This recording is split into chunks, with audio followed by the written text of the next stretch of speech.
Olá, eu sou a Ana Maria e bem-vindos ao canal do Bar de Ideias. Se ainda não subscreveste o canal, subscreve já para nos ajudar a crescer. Hoje vamos falar de poesia. Eu sei, para muitos de vocês, não é de todo o vosso texto preferido. Mas há determinados conceitos que têm que saber, quer gostem ou não. Por isso, hoje vamos falar da análise formal, da versificação de um poema. Vamos tratar, assim, das estrofes, das rimas, das métricas e, como bónus, no fim do vídeo, ainda te apresento a minha proposta de resposta para a famosa pergunta: efetua a análise formal do poema. Prontos? As linhas de um poema são diferentes dos outros tipos de textos, por isso vão ter um nome diferente. Uma linha de um poema chama-se verso. Um conjunto de verso chama-se estrofe. Podemos classificar as estrofes quanto ao número de versos. Por exemplo, uma estrofe com um verso vai se chamar monóstico. Com 2 versos, dístico. 3 versos, terceto. 4 versos, quadra. E assim por diante. Por vezes, no fim da estrofe, existe um verso ou 2 que se repete. Por isso, vamos chamá-lo de refrão. Tal e qual o refrão de uma música que se repete. A análise formal também passa pelas rimas. E o que é uma rima? Uma rima é a semelhança ou a igualdade de um som a partir da última vogal acentuada no fim do verso. Podemos classificar as rimas de várias formas. Podemos ter rimas consoantes, quando a palavra rima nos sons das vogais e das consoantes, como é o caso de amigo e trigo. Podemos ter também rimas tuantes, e aí a rima é só nos sons das vogais, como é o caso de amada e mapa. Também podemos ter outra parte de classificação, que são as rimas ricas, e aí as palavras pertencem a classes gramaticais diferentes, como é o caso em gente e contente. Mas também podemos ter rimas pobres, e aí as palavras pertencem a classes gramaticais iguais, como é o caso de ver e querer. Existem vários tipos de rima. Por exemplo, temos as rimas cruzadas, quando são rimas alternadas, com o esquema rimático, por exemplo, de A-B-A, ou então A-B-A-B.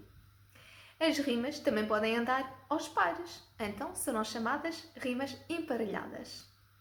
As rimas interpoladas são rimas que terão 2 ou mais versos entre elas, por exemplo, com o esquema rimático A-B-B-A, ou então A-B-C-A. Os versos que não rimam são chamados os versos brancos ou soltos. Quando fazemos a análise formal de um poema, temos que passar obrigatoriamente pela escansão, ou seja, pela divisão do verso em sílabas métricas.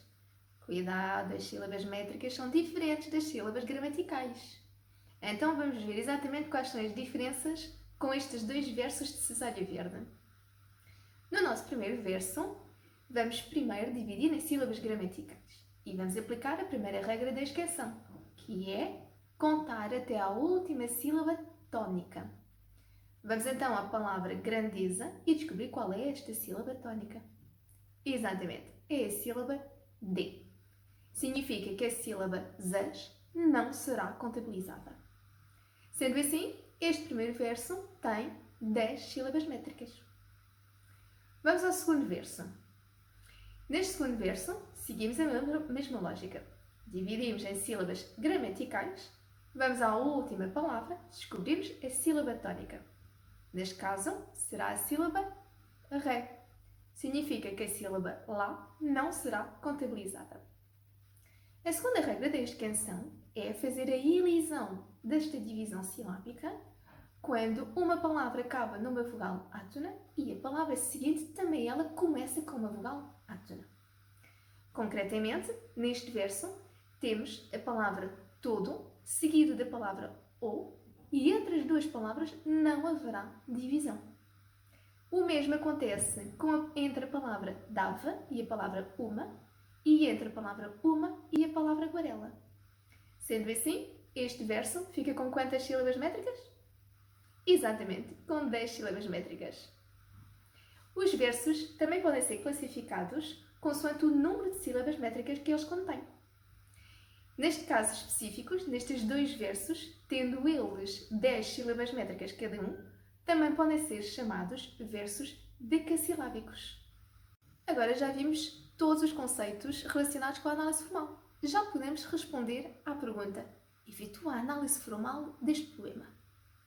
Para responder à pergunta, vamos nos basear neste poema de Cesário Verde. E assim, aqui tens uma resposta simples e de base para esta pergunta. Este poema é constituído por 4 quadras com versos decassilábicos. As rimas são cruzadas, tendo o esquema rimático AB-AB. As rimas são consoantes. As rimas são ricas em B, D, F, sendo pobres nas restantes. Esta resposta é uma resposta muito simples, que, como é óbvio, poderás embelezar através de conectores. Agora já tens as ferramentas todas para fazeres uma boa análise de um poema. Afinal, a poesia não é assim tão terrível. Deixa-me o teu comentário com qualquer dúvida que tenha surgido. Subscreve o canal e ativa as notificações. Eu espero por ti aqui para as próximas dicas de português.